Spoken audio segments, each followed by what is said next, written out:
nous allons poursuivre et conclure cette journée d'études avec une présentation, vous allez le voir, qui a une parenté évidente avec la précédente, où il y a des questions communes, certaines pistes communes dans des territoires qui, eux, sont différents. Donc, notre présentation s'intitule « De nouveaux usages du numérique dans les EHPAD au temps du Covid, point d'interrogation, incursion dans des établissements des Alpes-Maritimes ». Donc, l'étude modeste dont nous allons vous présenter quelques résultats va être d'abord contextualisée d'une manière très située, puis d'une façon plus générale. Alors, des éléments de contexte de réalisation de cette étude. Nous avons été sollicités au printemps 2020 maintenant par l'Observatoire Othesia, donc Observatoire des impacts technologiques, économiques et sociétaux de l'intelligence artificielle, avec cette idée que l'intelligence artificielle était déjà dans les EHPAD, ce qui nous a paru un petit peu de la science-fiction, et en tout cas irréaliste du point de vue des technologies actuellement en place dans les EHPAD.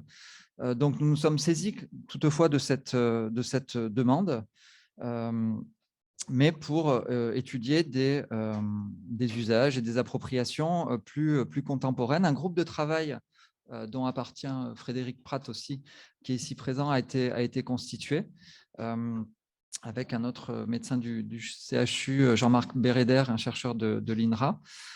Et nous avons entamé un dialogue avec le conseil départemental qui participe aussi à Othesia. Et petit à petit, nous nous sommes entendus sur une problématisation, du moins un angle qui nous paraissait plus réaliste, à savoir l'appropriation, l'accueil, la réception des tablettes qui avaient été distribuées par le conseil départemental à la faveur de la crise du Covid. Et donc, nous avons mis en place un stage de M2 dans le cadre du master CESUN dont je m'occupe, chargé d'études sociologiques et usage du numérique, avec une étudiante qui n'a pas pu être là aujourd'hui, Élodie Debé. Alors, pour ce qui est du contexte plus général, je vais vite. Comme vous le savez, les EHPAD ont été extrêmement affectés par les premiers temps et même après de la pandémie. Les chiffres de l'adresse de juillet 2021 sont édifiants. En 2020, les 3/4 des EHPAD ont eu au moins un résident infecté et un établissement sur 5 a connu un épisode dit critique, au cours duquel au moins 10 résidents ou 10% de l'ensemble des résidents sont décédés. Au total, donc à l'époque de la réalisation de cette étude, 38% de l'ensemble des résidents ont été contaminés et 5% sont décédés, soit 29 300 décès. Cela, donc sans parler des professionnels en grande difficulté, du fait notamment de la pénurie de masques en début de crise, cela a suscité un regard assez bienveillant, un élan d'empathie à l'échelle de la société, dans les médias, pour les EHPAD et pour ces résidents fragiles et très âgés, qui étaient les premières victimes donc de la Covid-19. Les EHPAD ont été mis sous le feu des projecteurs médiatiques d'une manière assez positive, entre guillemets, alors qu'ils constituent habituellement et usuellement ce que j'ai appelé un espace social occulté, plutôt montré négativement, notamment au travers des problèmes de maltraitance. Dans le contexte, et ça a joué aussi sur la réalisation de notre étude, à l'encaissement de l'épidémie a succédé tout le travail d'organisation pour la vaccination, ce qui n'a pas été une mince affaire et ce qui a amenuisé la disponibilité des EHPAD pendant cette période. Pour finir ces éléments de contexte, dans le regard comment dire, un petit peu sociétal posé sur les EHPAD, on est revenu à la normale d'une certaine façon, j'ai envie de dire, puisque eh bien, à la médiatisation notamment du rapport des petits frères des pauvres sur l'isolement social, etc., a succédé une grande circulation du rapport de la Défenseure des droits qui constatait et déplorait une clôture accrue des EHPAD, y compris après le premier confinement. Alors, comme vous l'avez compris, on est parti dans cette étude d'une question très concrète qui relevait plutôt d'une démarche qu'on va qualifier de recherche-intervention. qui avait été initié donc, par le conseil départemental. Et très vite, alors de la même manière, c'est ce que nous disait aussi Christophe et, et Célia, en commençant l'enquête, en fait, on s'est aperçu qu'on ne pouvait pas se limiter à ce spectre, hein, qui était juste une sorte d'évaluation finalement de la diffusion. Et à travers notre enquête sur le terrain et un questionnaire plus quantitatif dont on parlera tout à l'heure, on a été amené à élargir, hein, notre périmètre initial. Donc, on a souhaité rester en fait sur le moment de la crise sanitaire, mais on s'en est servi plutôt comme un moment initiateur de réflexion, hein, et de prise de recul, de bilan aussi par les EHPAD. On parle aussi de réflexivité sur leurs usages, hein, de technologies numériques, alors à la fois dans leur routine professionnelle et les interactions entre les résidents et entre les résidents et le monde extérieur. On en reparlera à travers cette notion justement de lien social. Alors, on a évidemment regardé ce qui existait dans nos littératures respectives, puisque bah, moi, je suis plutôt située en management des systèmes d'information. Donc, il y a une tradition historique, hein, sur les modèles plutôt d'acceptabilité en fait, des usages numériques. Mais très rapidement, en fait, dans ma discipline, je laisserai la parole à Gérald après sur la partie sociologie. Je me suis aperçue en fait que l'état de l'art avait bah, deux problèmes. C'est-à-dire que le premier, les travaux qui portent sur les usages du numérique en management sont plutôt des questions de systèmes d'information organisationnels ou interorganisationnels et sont rarement étudiés en fait sous le prisme d'un usager en dehors de son contexte de travail ou de sa situation de travail. Donc ça, c'était le premier problème que j'ai eu. Et ensuite, d'un point de vue, on va dire, plus empirique, évidemment, en management, bah, les usagers ont toutes leurs capacités cognitives, a priori, hein, parce qu'on est plutôt sur des situations de travail. Et on est moins souvent, en tout cas, sur des questions sociétales. Et on le voit, hein, dans cette citation en anglais, hein, que bah, finalement, les modèles d'ailleurs traditionnels de l'acceptabilité technologique excluent l'analyse de domaines hors entreprise. C'est-à-dire quand on regarde les questions de vieillissement, c'est essentiellement des mots-clés qui renvoient à senior level executives. Donc, c'est des questions de génération, mais au sein d'une organisation. Ce qui explique aussi que l'EHPAD et son contexte organisationnel ne constituent pas un terrain très exploité. Malgré tout, je pense que cet objet d'étude mérite vraiment d'être approfondi pour aller dans un sens de perspective plus critique, d'où la collaboration avec la sociologie aussi, hein, qui va questionner, on en a parlé tout à l'heure, hein, le fait que la technologie est forcément souhaitable et donc que le non-usage est un signe de défaillance. C'est ça qui est un petit peu montré en management des systèmes d'information. Donc on est face, ça c'est la deuxième raison, hein, vraiment un intérêt renouvelé et je pensais que c'était le bon moment aussi pour réinitier des travaux dans ce champ en management des systèmes d'information, en ce temps de crise, hein, qui sont à la fois sur l'organisation du travail que par les rapports usagers et les informations entrantes et sortantes. Alors là, vous voyez au tableau bah, une image extraite en fait d'un article qui est assez représentatif aussi des travaux en management des systèmes d'information, où on voit que les rares études qui existent sont assez technocentrées. Finalement, hein, Pearl parlait aussi beaucoup des fournisseurs de solutions. Donc, on a ça, hein, c'est-à-dire l'hypothèse d'un usage assez autonome du numérique. On le voit sur cette photo avec un outil de réalité augmentée qui est censé justement favoriser le lien social en temps de crise. Et donc, on voulait voir sur le terrain la manière dont ce type d'outil pouvait être opérationnalisable en pratique, vu justement les nouveaux profils des résidents. Et je passe la parole à Gérald justement pour la complémentarité. Merci. Alors, pour poursuivre et pour donner quelques repères en étant sélectif et partial de travaux en sociologie, d'abord, de plus en plus de travaux croisant EHPAD et TIC se réalisent en France et à l'étranger aujourd'hui, à tel point que dans le domaine des Science and Technology Studies, il y a un champ qui émerge et qui s'intitule Aging and Technology.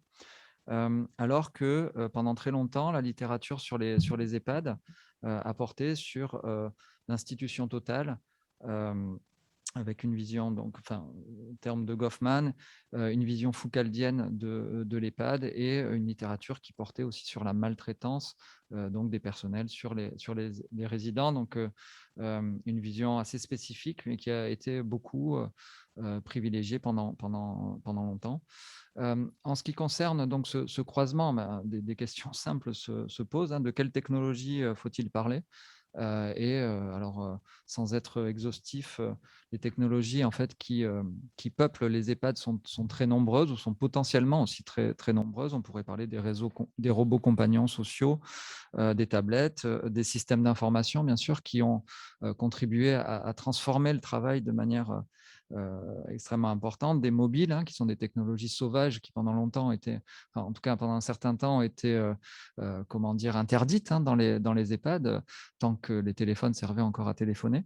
Hem Des technologies aussi pour laver, pour déplacer les résidents, des technologies donc de télémédecine ou de géolocalisation. Donc, ça, c'est le premier point. De quelle technologie parle-t-on? Et surtout, pour sortir d'un empirisme radical, comme disait l'autre, et d'une vision parfois trop descriptive, il est important aussi de mettre en évidence des enjeux, comme l'attention qu'a travaillé Pearl, comme le lien en fait, et l'articulation, dans l'action, mais aussi dans les représentations entre cure, et care, ou bien entre, nous, ce qui nous a beaucoup intéressé, entre le dedans, l'EHPAD et le dehors. Voilà.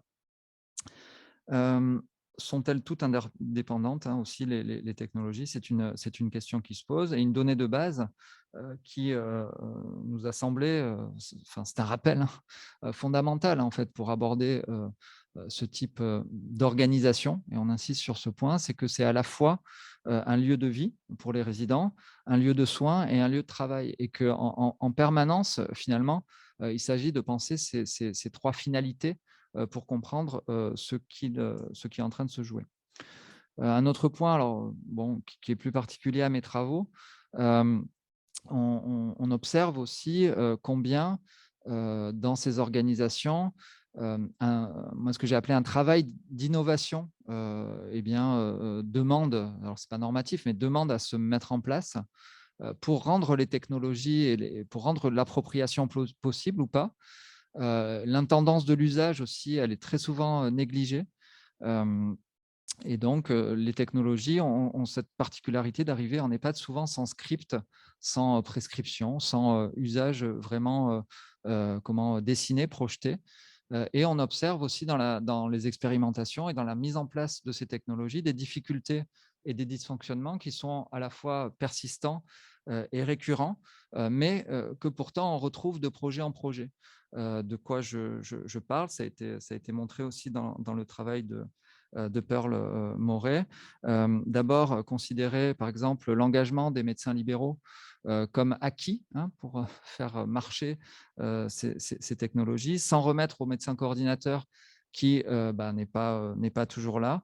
Ne pas anticiper la maintenance en fait de ces appareils avec des acteurs informatiques qui jouent à la fois le rôle d'intégrateur et de fournisseurs de logiciels, d'occulter, ça a été dit avant, les questions de connexion, et des silos en fait, de projet en projet, sans penser, finalement, sans anticiper, mais c'est pas un reproche fait aux acteurs, hein, eh bien, l'interconnexion entre eux. Voilà. Dernier point, eh bien, qu'on peut tirer un petit peu de la littérature, et aussi du contexte actuel, c'est, un point de cadrage, une attractivité marchande en fait, des EHPAD. C'est des segments marchands, les EHPAD, pour toute une série de prestataires, à commencer par des prestataires technologiques. Et c'est peut-être une des raisons des échecs nombreux qu'on peut observer dans les EHPAD en la matière, des dynamiques en fait d'appropriation et de diffusion qui sont la plupart du temps exogènes, avec des choses qui viennent d'en haut ou d'ailleurs, plutôt qu'endogènes. Alors, pour le matériau recueilli, on en vient vraiment à la petite étude qui a été réalisée. Donc, il y a un questionnaire qui a été transmis à tous les EHPAD des Alpes-Maritimes, à savoir 156 au total. 39 ont répondu, soit 25% environ de taux de retour. Donc, 39 questionnaires reçus, ben, ce n'est pas grand-chose, mais ça donne quelques éléments. J'ai mis le lien en fait du questionnaire Sphinx. On vous diffusera bien sûr la présentation. Ça a été fait en fait en collaboration avec le conseil départemental, au sens où on a proposé et en l'occurrence, ils ont accepté. 15 personnes aussi ont été interrogées sous plusieurs formats et en tout, 6 EHPAD ont été visités. Je ne vais pas, occulter, hein, les grosses difficultés qu'on a eues d'accès au terrain, de mémoire d'enquêteur. Moi, j'ai jamais connu ça. Voilà, donc on a renoncé, par exemple, à réaliser des monographies. On est allé là où on a pu aller et par, les circuits, qu'on a pu mobiliser. Ce qui a été fait aussi, par, l'étudiante, masterante, c'est des observations d'ateliers, donc qui, impliquaient ces tablettes, en l'occurrence pas des visioconférences, et elle a, réalisé, une tournée d'EHPAD dans l'arrière-pays. Alors voilà pour, les entretiens qui ont été conduits, voilà, à titre indicatif. Je voudrais juste vous donner quelques résultats en fait, hein, de ce retour de questionnaire. D'abord, qui a répondu? Donc, ceux qui, ont répondu en majorité, donc c'est important de le dire, hein, c'est, à 70 des directeurs, et des directrices, d'EHPAD. 29 ben, c'était qui? Eh bien, c'était des responsables qualité, responsables animation, psychologues, une secrétaire, cadre, et socio-éducatif, responsable du service animation aussi et 2 psychologues, voilà. Hem 2e élément, votre structure est située géographiquement où? Bon, 66 des répondants, étaient dans une zone, urbaine, ce qui, est une surreprésentation en fait par rapport aux EHPAD du département. Même chose en fait, pour ce qui concerne la structure, 43 d'EHPAD privés, c'est plus en fait dans le département, c'est environ 60 de mémoire. Est-ce qu'ils ont répondu à un appel innovation Smart Deal, donc qui portait sur l'innovation technologique? Donc là, il y avait pas de surreprésentation, donc non à 56 donc on n'a pas 80 déjà, comment dire, sensibilisés, à ces questions-là et donc voilà les éléments pour, ce qui concerne la structure, d'accueil. Alors, ça, c'est intéressant parce que, on a été, comment dire? Un peu taquin dans notre manière de poser les questions.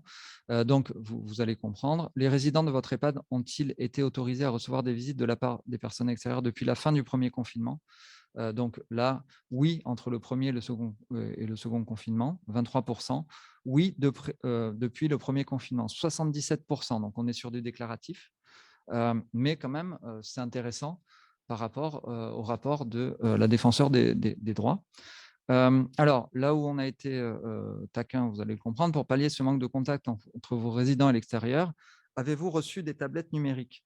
Oui, durant la période estivale, juin-septembre, 23. Nous en disposions déjà avant la crise, 6. Oui, lors du premier confinement en mars 2020. Alors là où le bât blesse, si je puis dire, c'est que en fait, les tablettes du conseil départemental ont été reçues en fin mai, 2020. Voilà, donc dans la représentation, finalement des répondants, ces tablettes avaient été reçues, au début, enfin de la crise sanitaire et durant le 1er confinement. Donc c'est intéressant de voir comment ils relient, finalement les 2 phénomènes. Alors, voilà, on les a un petit peu piégés d'une certaine façon, mais on voulait un petit peu tester ça. Est-ce qu'ils étaient, conscients finalement du moment où ça avait été reçu pour, ensuite, penser au circuit de diffusion? Si oui, à quelle fréquence ont-elles été utilisées dans votre établissement par et pour vos résidents lorsque l'EHPAD ne recevait pas de visite? Donc là, on a une déclaration d'un usage quotidien à 69 ce qui est quand même, assez, élevé. Et donc, depuis la fin du premier confinement, avez-vous continué à utiliser ces tablettes? À quelle fréquence, ont-elles été utilisées dans votre établissement pour vos résidents? Et donc là, on passe, avec quasiment le même chiffre, à un usage hebdomadaire. Avez-vous rencontré des difficultés d'utilisation d'appareils numériques suite à des problèmes de qualité de connexion? Voilà, donc là, on aurait pu s'attendre à plus, mais on a quand même, un chiffre assez significatif, 34. Je poursuis. Si vous considérez qu'un accompagnement supplémentaire au numérique est nécessaire, de quelle nature serait-il? Donc là, voilà, la réponse est assez massive, hein, sur un personnel dédié, un formateur aussi. Voilà. Donc là, on va passer, comme on a pris un peu de retard, aux résultats de l'analyse qualitative. Alors cette enquête, quantitative, elle n'a pas été, selon nous, suffisante en fait pour, voir en profondeur, d'autres thématiques. Donc on a fait, des entretiens, des observations et souvent avec des EHPAD qui n'ont pas fait partie, des répondants du questionnaire, également, parce qu'on a réussi, à entrer dans ces EHPAD, de manière un petit peu, différente.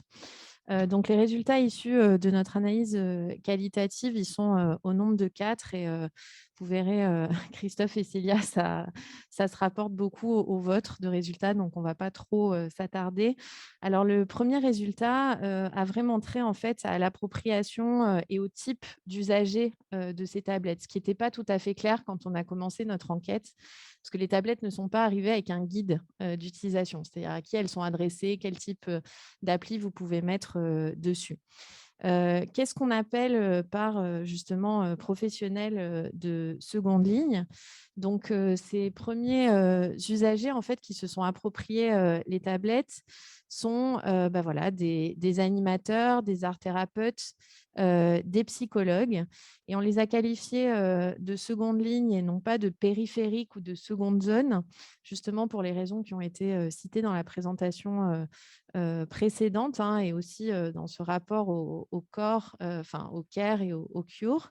Donc pour nous, la première ligne, c'était vraiment les aides-soignantes, les infirmières, le médecin coordinateur et cette seconde ligne, hein, avait pour mission, plutôt d'entretenir et de continuer l'entretien du lien social avec, du soin et ce travail aussi, sur l'autonomie, mais une autre forme de soin, finalement qui était un petit peu moins, explicitée, au départ. Donc sur cette slide, on peut voir, bah, justement, la citation. Alors, là aussi, hein, ça vient compléter en fait ce que vous avez dit, tout à l'heure, sur la difficulté en fait de l'usage de ces tablettes par des animateurs. Donc il y a plusieurs choses, hein. La première, c'est, lié au profil justement des résidents. Donc ce que nous dit cette citation, c'est, bah, finalement, c'est les mêmes familles qui demandent, souvent et régulièrement des appels. Ça rassure la famille de voir le parent, donc il y a aussi ce côté, contrôle qu'il va bien, par l'image. Donc on voit bien là une forme de lien social qui est un peu dénaturé parce que c'est surtout, la famille qui va, vérifier en fait, comment va le parent et on rencontre les mêmes difficultés que vous avez soulevées, hein. C'est-à-dire que finalement, bah, le résident n'a pas les capacités, de répondre correctement, il entend mal, donc un dispositif qui est pas véritablement adapté, à l'usager et avec, une conclusion de l'animateur, hein, qui nous dit: «Bah, c'est usant». C'est-à-dire que finalement, ça rend difficile. Alors on a eu dans les entretiens, bah, notamment un animateur qui nous a parlé, d'une opportunité, hein, parce qu'il nous a dit heureusement qu'on avait, la petite jeune, Bapat, donc qui était là, un peu, en tant que stagiaire. Elle est arrivée en 2 secondes, elle a paramétré tout ça. Après, il a fallu mettre 4 ou 5 applications pour s'adapter aux familles. Donc on voit qu'il y a du personnel supplémentaire en fait, qui arrive, qui va même, au-delà, de la seconde ligne. Ce qui nous a intéressés aussi, c'est que au delà du lien social, on a identifié des usages qui étaient, autres que communicationnels. Donc notamment, des applis, liées, bah, justement, à des exercices de mémoire, à des exercices à trous, des textes chantants et cetera. Avec, une appropriation du coup qui sert plutôt de support, à des activités professionnelles qui sont les activités, d'animation. Donc on est, sur des formes de lien social qui ne sont pas tellement de l'intérieur vers l'extérieur, mais plutôt, bah, entretenir, des activités et donc là, on nous montre, hein, tout l'intérêt de l'animation. Bah, finalement, ce qu'il se passe dans le groupe qui est intéressant, bah, c'est l'animation et donc on va se servir de l'activité pour construire, quelque chose, entre nous. Donc sur ces, questions-là, ce qui est, intéressant aussi, c'est que, on est finalement dans un contexte, hein, où on a, des capacités en termes d'autonomie qui sont très, très hétérogènes et donc là, c'est l'extrait, d'un compte rendu, ethnographique, justement, d'Élodie, hein, qui, nous a retranscrit finalement ce compte rendu. Et au-delà des problématiques de Wi-Fi, ce qu'on voit avec ce type de jeux qui sont aussi considérés par des animateurs comme des activités flash, c'est-à-dire assez rapides où on peut passer, la limite finalement de ce type de jeu, notamment pour le lien social, hein, puisqu'on peut en tirer plusieurs éléments de ce compte rendu. Un, l'activité est relativement longue, c'est-à-dire que finalement 45 minutes. Dans ces 45 minutes d'activité, il y a énormément de mise en place en fait. C'est-à-dire que l'activité en soi est très réduite. Ça reste difficile de la gérer dans un groupe avec des capacités cognitives hétérogènes. Donc, Élodie a fait partie, en fait, elle s'est mise dans la peau d'un animateur et elles étaient quand même 3, finalement 2 puis 3 sur un groupe de 6-7. Et la difficulté, évidemment, pour les résidents de manipuler la dimension tactile de la tablette. Et finalement, ce qui nous a été dit, c'est que des fois, ces activités flash, elles allaient un peu à l'encontre du projet en fait sur la mémoire longue des résidents, qui seraient des projets de plus long terme, puisqu'une fois qu'on arrête l'activité flash, finalement, on n'a pas trop créé de lien social. Et puis surtout, une fois qu'on la réouvre la semaine suivante, il n'y a pas véritablement de continuité. Donc, c'est des applications qui sont pensées, mais voilà, qui ont aussi leurs limites. Donc une manière de revenir, sur, cette question, ça a été que, les animateurs ont trouvé, des moyens, de télécharger, des applis et là, on voit directement, hein, le fait que l'usager ciblé, c'est un animateur et pas l'usager puisque, Wivi est une application qui nous a été, citée comme un jeu, inclusif, pour les personnes âgées. Et cette application, elle a aussi, une grosse utilité, c'est qu'on peut la mettre en place hors connexion. Donc ça aussi, ça nous a été dit, c'est-à-dire on n'a pas de Wi-Fi, dans les chambres, dans le salon, mais on peut la télécharger et finalement l'activer en dehors de la zone, Wi-Fi, ce qui a pu, faciliter, finalement, les perspectives, d'animation. Ce qui concerne le deuxième résultat, merci, dont on voulait vous parler, nous étions partis avec ces tablettes distribuées par le conseil départemental, 400 au total, avec des clés 3G, de 4G, pardon, dans tous les établissements, au-delà même des EHPAD, hein, en mai 2020. Et sur le terrain, finalement, ce qu'on a pu voir, c'est une profusion de tablettes. Ces tablettes pouvaient en cacher d'autres, voire même entraîner des confusions avec des tablettes préexistantes et avec des usages qui n'étaient pas les mêmes. Donc voilà, il y a des tablettes tout simplement qui ont été acquises préalablement au don du conseil départemental. Donc là, une art thérapeute nous raconte, voilà, j'ai une autre tablette justement qui me sert pour faire mes vidéos, je fais mes photos et que j'envoie sur Familéo. Donc Lise va en dire 2 mots après. Et on essaye de distinguer vraiment chaque usage pour chaque tablette différente parce que si on en perd une, vous voyez ce que je veux dire, ça peut arriver, j'espère pas. Voilà. Donc intéressant de voir comment cet art thérapeute jongle avec différentes tablettes qui affectent des usages différents dans une sorte de compartimentation donc assez nette, en tout cas dans son propos. Cette profusion peut même aller jusqu'à une confusion, c'est-à-dire que ces tablettes, comme vous le savez, elles étaient prévues, planifiées. Le script était de l'utiliser avec les familles. Et là, on nous dit, voilà, pour le côté soins, aujourd'hui, on a un ordinateur, enfin un logiciel qui s'appelle Titan. Donc, Titan, NetSoins, c'est des logiciels métiers. Les infirmières, elles, travaillent sur des tablettes. Voilà, donc il y a cette espèce d'amalgame voilà, qu'on retrouve aussi dans cette citation.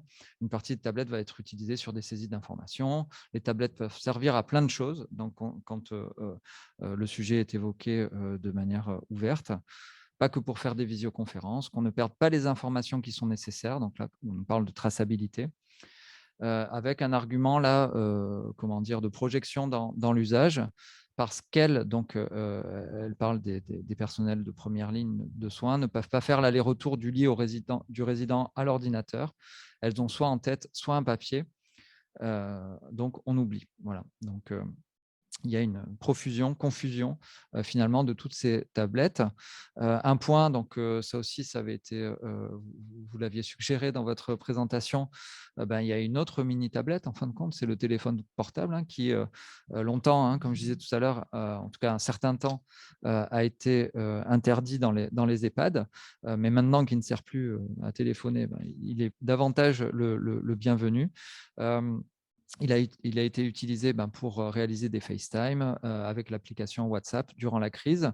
Et un autre point qui nous a intéressé aussi, ça c'est un animateur qui parle dans le cadre d'un usage remémoriel ou de voyage. Donc, il nous raconte qu'il utilise Google Earth, qu'il voyage, en fait, qui sort de l'EHPAD. Hein. Il y a vraiment cette dialectique entre le dehors et le dedans. Euh, pour voir, par exemple, des lieux qui étaient familiers, des commerces, pour retrouver son appartement, etc. Donc, le téléphone portable, sans servir finalement de médiation, comment dire, par le biais de l'écran, sert au travail finalement de l'animateur, et c'est seulement lui qui va se servir de l'écran pour eh bien, poursuivre son animation. Bon, là aussi, hein, donc, ce travail de déconstruction, là, on l'a commencé du lien social en mettant ici des guillemets. Et on a vu bien évidemment qu'il n'était pas unidirectionnel et que même il y avait une espèce d'hypocrisie ou de risque ou de travers à le penser comme tel. Unidirectionnel, qu'est-ce que j'entends par là? Entre simplement les résidents et leurs familles. Et en l'occurrence, souvent, c'est pensé comme ça. Et il y a une plus grande complexité. Donc, un exemple qui nous avait été donné, hein, c'est les tablettes qui sont utilisées entre les résidents eux-mêmes. Donc, le lien social ou bah, ce qui leur fait du bien dans le rapport à l'autre, ça ne passe pas nécessairement par eh bien, ce rapport aux familles qui est souvent très complexe, qui est parfois inexistant. Et le lien social, il est aussi à penser à l'intérieur des établissements. Donc, il y a cet exemple-là qui nous avait été donné dans un autre contexte. Alors, pour terminer sur le dernier résultat, avant de conclure, hein, on a aussi identifié une offre de service qui va au-delà en fait, du support tablette. Donc, ça reste une offre de service numérique, mais qui n'est pas forcément pensée sous la forme de tablette et qui va donc un petit peu à l'encontre hein, du solutionnisme technologique. Donc, on en a fait ressortir deux dans nos entretiens qui sont apparus. Hein. Donc, la première solution, c'est une solution locale, hein, puisqu'elle a été conçue à Sophia Antipolis, qui s'appelle Emotivi. Alors, je sais qu'elle a été notamment mise en place au CHPG à Monaco. C'est un boîtier connecté à la télé, en fait, qui est accompagné d'une caméra. Donc, l'idée, en fait, c'est de déplacer la charge de l'usage vers les professionnels hein, qui ont conçu la solution, puisque le résident va profiter finalement de ce déport et ne rencontre pas a priori de problème d'usage. C'est-à-dire qu'il va juste regarder la télé, il va appuyer sur un bouton que vous voyez en dessous et se connecter directement aux proches. Donc, il n'y a pas de problématique finalement de maîtrise hein, de l'objet informatique et a priori pas de mobilisation d'un personnel de santé ou d'un animateur. Et donc, ce qui pourrait aussi faciliter le lien social vers l'extérieur. Le deuxième exemple, en termes de service hein, qui n'est pas forcément sous la forme d'une tablette.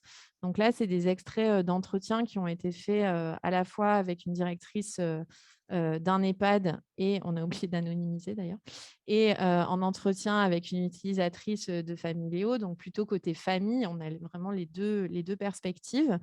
Et donc, ils nous disent que finalement, c'est comme un journal, hein, c'est quelque chose qui fonctionne très bien au niveau des résidents parce que c'est les actualités de la famille, ça crée une forme de lien sans enlever, enfin, sans avoir le côté usant dont on a parlé tout à l'heure sur le moment, les blancs pendant la visio, le fait qu'on a du mal à entendre, etc.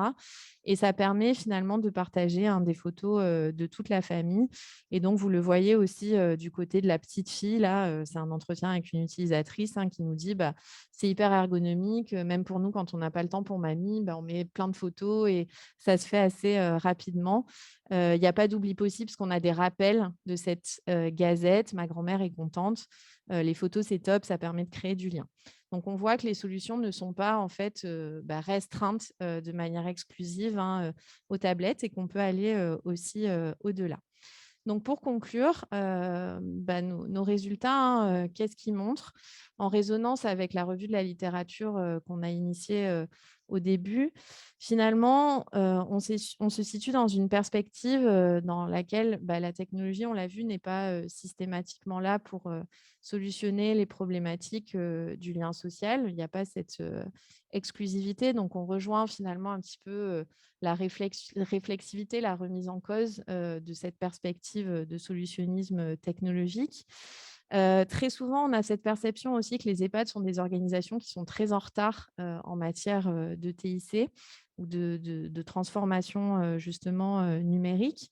Mais on peut se poser aussi la question un petit peu différemment, c'est finalement quelle émergence de nouvelles compétences pourront accueillir, c'est-à-dire à l'envers, hein, c'est-à-dire non pas ils sont en retard en termes de numérique, mais finalement quelle forme de réorganisation on va pouvoir penser pour adapter ces technologies à des usages au niveau de l'organisation.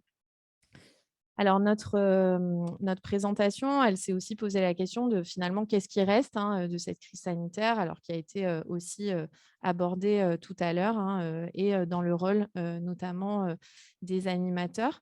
Et c'est pour ça que dans les perspectives futures, on aimerait vraiment faire en fait un focus sur deux choses.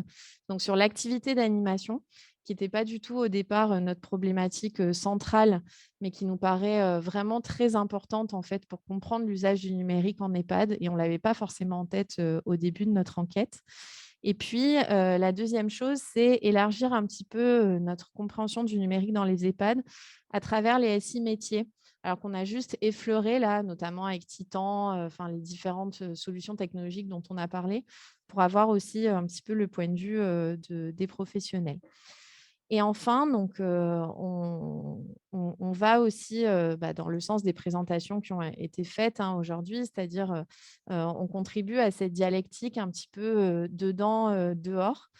Et il y a, alors, on parlait tout à l'heure de Google Earth et de l'usage remémoriel. Dans un des entretiens qui a été fait, hein, bah, finalement, on a cette idée. Alors, ce n'est pas l'extrait qui est au tableau, j'en reparlerai. Mais j'avais posé la question à une art thérapeute, justement, bah, si vous n'aviez pas de budget, pas de limite, quelle solution numérique en fait, vous aimeriez avoir pour vraiment bah, travailler en fait, en lien avec les résidents. Et voilà ce qu'elle répond, hein. On avait pensé une fois, je ne sais pas si vous vous en souvenez, Cécile, on voulait mettre à un moment donné un ordinateur à disposition dans le petit salon où il y a la télévision pour que certains résidents puissent aller faire des recherches sur Google, des choses comme ça. Après, on a vu que ça intéressait personne. Donc, on a quand même un démarrage qui est assez abrupt. Donc, si c'est pour faire un achat comme ça, bon, ce n'est pas intéressant. Et après, justement, quand je lui pose la question de bah, aller plus loin, elle dit bah, moi, je ferais ça sur un grand écran. Je ferais visionner, en fait, grâce au numérique, des documentaires, du cinéma, des concerts, via, bien sûr, pourquoi pas la tablette ou l'ordinateur sur grand écran. Et ça, je crois qu'ils sont vraiment demandeurs, les résidents, parce que tout ce qui est petit pour eux, ils ont vachement de mal à se concentrer. Et la plupart aussi ont des problèmes de vue qui ne sont pas toujours évidents. Ce n'est pas toujours facile de comprendre, de lire ce qui est écrit. Alors que le support visuel en grand format XXL, bah, ça parle, on peut faire des karaokés, chanter ensemble, etc. etc. Combien de fois ils m'ont demandé de voir des concerts de Sardou, voilà, j'en passe. Et elle rajoute, hein, c'est le côté immersif en fait qui sera intéressant dans une pièce. Être dans une pièce complètement, enfin avec une toute petite partie, vous êtes à l'intérieur un peu comme un aquarium et vous avez toutes ces images autour de vous, vous avez l'impression de nager et cetera. Donc en fait, ce qu'elle décrit, c'est un peu une solution de réalité, virtuelle, un peu augmentée, qui pourrait redonner des sensations. Donc là aussi, on est sur du remémoriel. Alors ça pourrait être sur la base, d'une tablette, hein, mais qui pourrait justement, fournir, alors on n'est plus forcément sur du lien social, là on est sur du lien social entre les résidents, hein, une forme d'animation, qui puisse, être, un petit peu plus, sur le care. Et puis la dernière citation va aussi, dans ce sens, hein, puisque là c'était, l'idée d'un spectacle où finalement les gens pouvaient suivre, le spectacle, hein, pour, enfin à travers, justement, ces tablettes, pour, participer là aussi, à une activité, plus collective. Donc vous voyez qu'on est sur des usages bien différents des activités flash, dont je vous parlais tout à l'heure, qui sont finalement, assez individualisantes. Donc on vous remercie, pour, votre attention. On s'excuse pour la redondance des résultats en fait, de la présentation précédente, mais c'était pas coordonné, a priori. Bon, c'est bon signe, ça veut dire que, dans votre région et dans la nôtre, on a quand même, des intuitions qui sont assez proches et donc on est ouvert aux questions. Merci.